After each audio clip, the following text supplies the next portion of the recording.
새벽 기도에 나오신 모든 성도님들을 주님의 이름으로 환영합니다. 다 함께 샘물의 기도로 기도하겠습니다. 마음 모아 샘물의 기도를 하나님께 드립니다. 먼저 우리의 믿음을 고백합니다. 내가 만일 내 입으로 예수를 주로 시인하며 또 하나님께서 그를 죽은 자 가운데서 살리신 것을 내 마음에 믿으면 구원을 받으리라. 아멘. 사랑하는 주님, 예수님이 나의 구원자이시며 부활의 주님이심을 고백합니다. 고백에 합당한 삶을 살아가는 우리가 되게 하옵소서. 교회와 예배를 위해 기도합니다. 깊도다 하나님의 지혜와 지식의 풍성하며 그의 판단을 헤아리지 못할 것이며 그의 길은 찾지 못할 것이로다. 아멘. 찬양과 예배를 받으시기에 합당하신 주님, 매주 우리가 드리는 예배가 복음의 감격으로 드리는 예배가 되게 하옵소서. 예배를 통해 삶이 회복되게 하시고 일상의 자리에서 삶의 예배자로 살아가게 하옵소서. 목장과 VIP를 위해 기도합니다. 즐거워하는 자들과 함께 즐거워하고 우는 자들과 함께 울라. 아멘.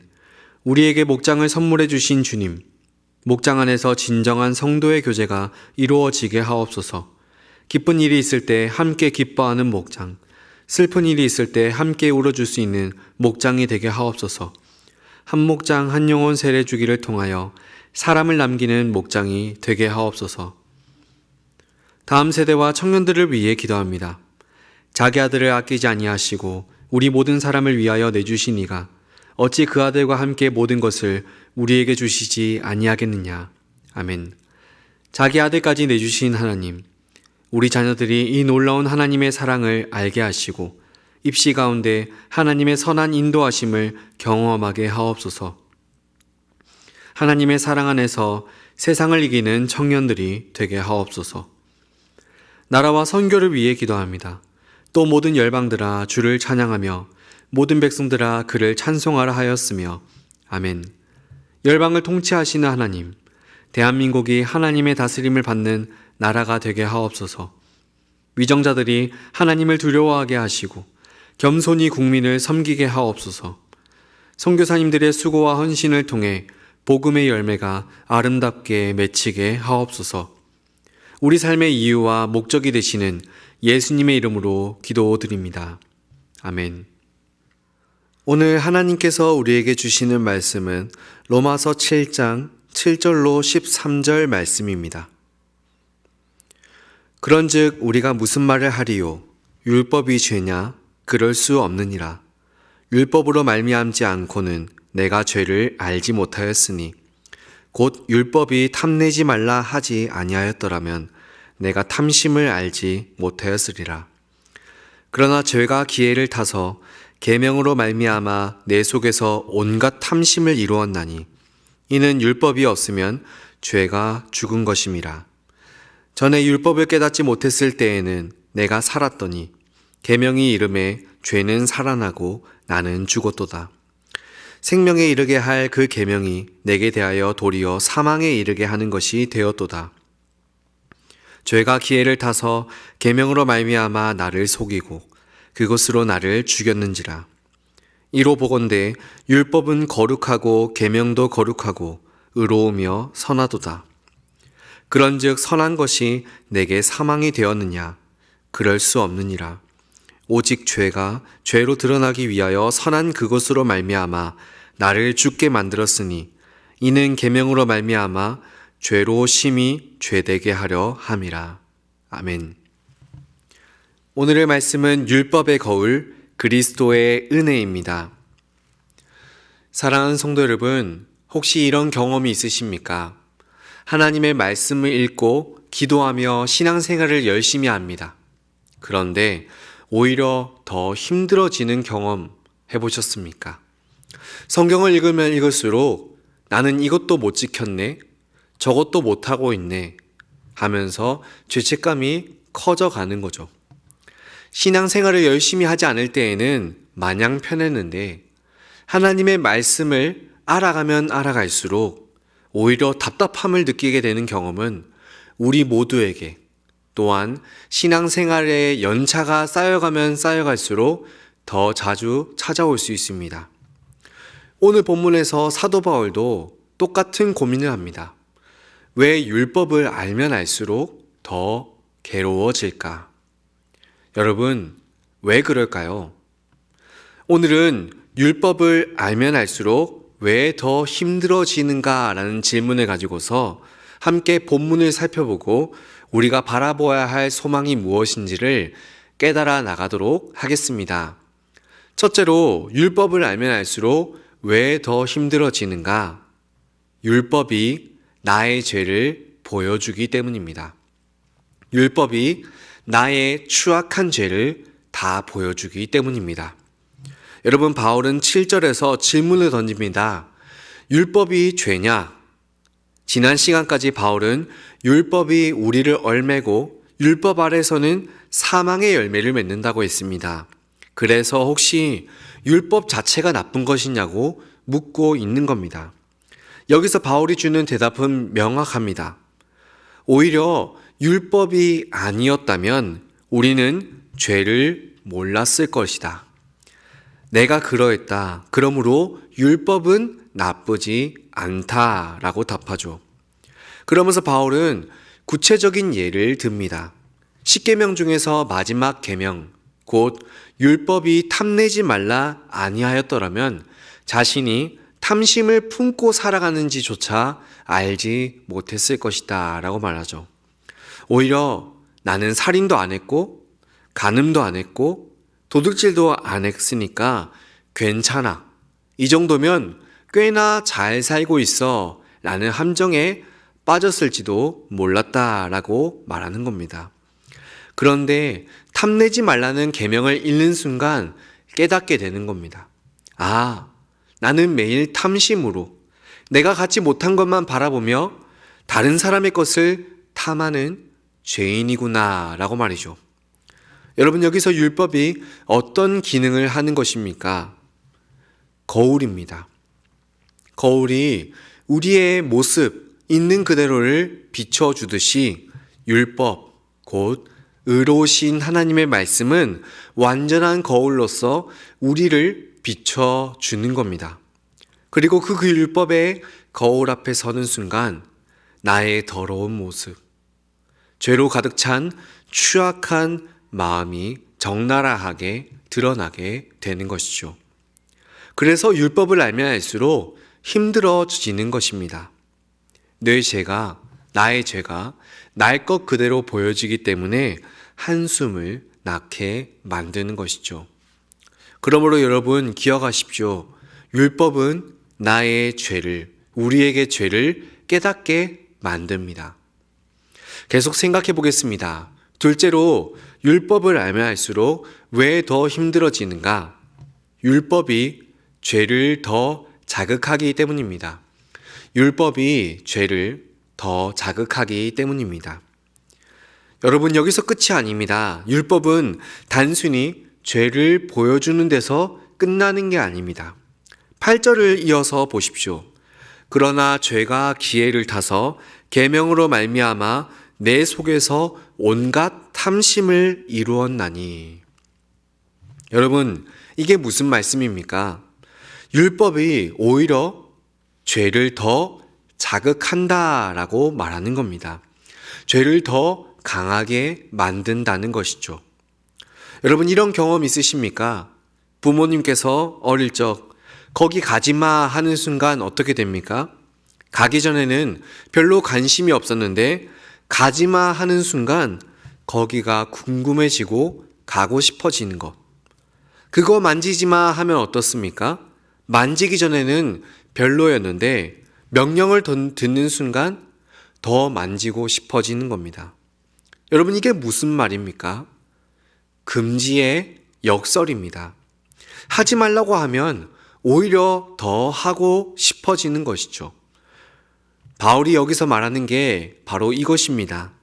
탐내지 말라는 계명이 왔을 때 죄가 그 계명을 기회로 삼아서 내 속에서 더욱더 큰 탐심을 불러 일으켜낸다는 겁니다. 이웃의 아내, 남종, 여종, 소, 나귀, 이웃의 소유를 탐내지 말라고 하니까 오히려 그것들이 더 탐나게 보이게 만든다는 겁니다. 그래서 바울이 9절에서 이렇게 고백한 겁니다. 율법을 알지 못했을 때에는 내가 편하게 살았지만 계명이 이르자 죄는 더욱더 살아나고 나는 죽게 되었다라고 말이죠. 왜 이렇게 된 것입니까? 하나님이 우리에게 주신 그 율법이 우리를 넘어뜨리고 우리를 죽이게 만들기 위해서 주어진 것이기 때문에 그런 걸까요? 그게 아닙니다. 죄가 계명을 이용해서 우리를 속이고 있기 때문인 겁니다. 본래 계명은 10절 말씀이 말하고 있듯이 생명에 이르게 할 계명입니다. 하지만 죄로 물든 우리의 본성이 우리를 유혹하고 넘어지게 만들고 있다는 것이죠. 여러분, 율법을 알면 알수록 힘들어지는 이유가 무엇입니까? 율법이 내 안에 있는 죄를 더욱더 자극하고 죄는 율법을 이용해서 나를 속이고 있기 때문인 겁니다. 이처럼 율법은 죄를 깨닫게 만들지만 죄를 이겨낼 힘을 주지는 못합니다. 그래서 율법을 알면 알수록 우리는 점점 더 무력해지는 것을 느끼게 되는 것이죠. 사랑하는 성도 여러분, 이런 무력함 앞에서 우리는 과연 무엇을 해야 하는 걸까요? 마지막 세 번째 대지를 살펴보면서 해결책도 함께 생각해 보겠습니다. 계속해서 율법을 알면 알수록 왜 더 힘들어지는지를 살펴보고 있죠. 마지막 세 번째 이유는 그 율법이 우리를 구원하지 못하기 때문입니다. 율법이 우리를 구원하지 못하기 때문입니다. 계속해서 율법에 대한 말씀이 뭔가 부정적으로 전개되다 보니 우리의 마음에는 당연히 이런 결론이 나올 수 있습니다. 이러나 저러나 율법은 나쁜 것인가 보다. 그런데 여러분 12절 말씀을 보십시오. 이로 보건대 율법은 거룩하고 계명도 거룩하고 의로우며 선하도다. 아멘. 여러분, 사실 거듭 말씀드리지만 율법에는 아무런 문제가 없습니다. 율법은 완전합니다. 거룩하고 의롭고 선합니다. 왜 그렇습니까? 율법이 곧 하나님의 말씀이기 때문에 그렇습니다. 그럼 무엇이 문제입니까? 율법이 아니라 나 자신, 우리 자신이 문제입니다. 율법을 지키지 못하는 나, 죄로 가득한 나 자신이 문제라는 것이죠. 여러분, 거울을 다시 한번 생각해 보십시오. 거울 앞에 섰을 때 내 얼굴이 조금 더럽게 보인다고 해서 거울을 탓할 수 있습니까? 아닙니다. 거울에는 아무런 문제가 없습니다. 율법도 이와 같습니다. 율법은 완전합니다. 하지만 그것을 지키지 못하는 내가 불완전한 겁니다. 그렇다면 하나님께서 우리에게 율법을 주신 목적이 무엇입니까? 13절 말씀이 말하고 있듯이 오직 죄가 죄로 드러나기 위해서인 겁니다. 우리의 죄를 더욱더 심히 죄되게 하기 위함이라는 것이죠. 그리고 여러분, 우리는 오늘의 말씀을 들으면서 한 가지 결론에 도달해야 합니다. 그 결론은 도대체 그렇다면 우리는 어떻게 해야 한다는 것인가? 라는 결론입니다. 여러분, 도대체 우리는 무엇을 해야 하는 걸까요? 율법이 우리의 죄를 더욱더 부추기고 우리를 넘어뜨리는 거라면 과연 우리가 할 수 있는 것은 무엇일까요? 여러분, 결국 우리가 이르러야 할 최종 결론은 우리의 소망 대신 예수 그리스도를 바라보는 것밖에 없는 줄 믿습니다. 여러분, 그렇게 보면 율법이 우리를 끊임없이 정죄하는 이유가 무엇입니까? 우리를 예수님께로 인도하기 위함인 것입니다. 갈라디아서 3장 24절 말씀은 이렇게 말씀합니다. 이같이 율법이 우리를 그리스도께로 인도하는 초등교사가 되어 라고 말이죠. 여러분, 율법이 우리에게 말하는 건 무엇입니까? 너는 죄인이야. 많은 사람들이 여기서 찔림을 받고 힘에 겨워합니다. 그런데 거기서 멈춰서는 안 됩니다. 율법이 또 우리에게 말합니다. 너 스스로는 구원받을 수 없어. 여기서 많은 이들이 괴로움의 늪에 빠져버립니다. 매너리즘에 빠져버리는 것이죠. 그러나 한 걸음 더 나아가 우리는 이 사실에 귀를 기울여야 합니다. 율법이 또 말하는 한 가지, 그건 그래서 너에게 예수님이 필요해 라는 속삭임입니다. 우리는 바로 이 사실에 귀 기울이고 그 복음을 붙잡아야만 하는 것입니다. 여러분, 율법을 알면 알수록 힘들어지는 이유가 무엇입니까? 율법이 우리를 끝내 구원하지 못하기 때문인 겁니다. 그러나 여러분 명심하십시오. 율법은 우리를 그리스도께로 인도합니다. 여러분, 그러므로 함께 그리스도를 바라봅시다. 그리고 오늘도 그리스도를 굳게 붙잡는 저와 여러분이 되기를 간절히 바랍니다. 아멘. 말씀을 정리합니다. 사랑하는 성도 여러분, 오늘은 율법의 기능에 대해서 배웠습니다. 율법을 알면 알수록 힘들어지는 이유가 무엇입니까? 율법이 우리의 죄를 보여줄 뿐만 아니라 우리의 죄를 더욱더 자극하기 때문이요. 율법이 우리를 구원하지 못하기 때문이라고 했습니다. 그래서 우리는 무엇을 해야 합니까? 그리스도를 바라보아야 하는 것입니다. 로마서 8장 1절을 꼭 기억하십시오. 그러므로 이제 그리스도 예수 안에 있는 자에게는 결코 정죄함이 없나니. 아멘. 여러분, 우리는 율법을 앞으로도 다 지키지 못할 겁니다. 죄와 타협하자는 말은 아닙니다. 그러나 우리의 현실이 그렇습니다. 그래서 우리는 정죄받아야 마땅합니다. 하지만 우리 주님이 대속의 은혜를 베풀어 주셔서 우리에게 결코 정죄함이 없는 은혜를 허락해 주셨습니다. 그러므로 오늘도 우리의 유일한 소망, 예수님을 붙잡고 이 하루를 감사로 채워나가는 저와 여러분이 되기를 주님의 이름으로 축원드립니다. 아멘. 이 시간 들은 말씀을 붙잡고 이렇게 기도합시다. 율법을 통해서 오늘도 나의 죄를 깨닫게 하소서. 스스로의 힘으로는 결코 구원받을 수 없음을 오늘도 인정하게 하소서.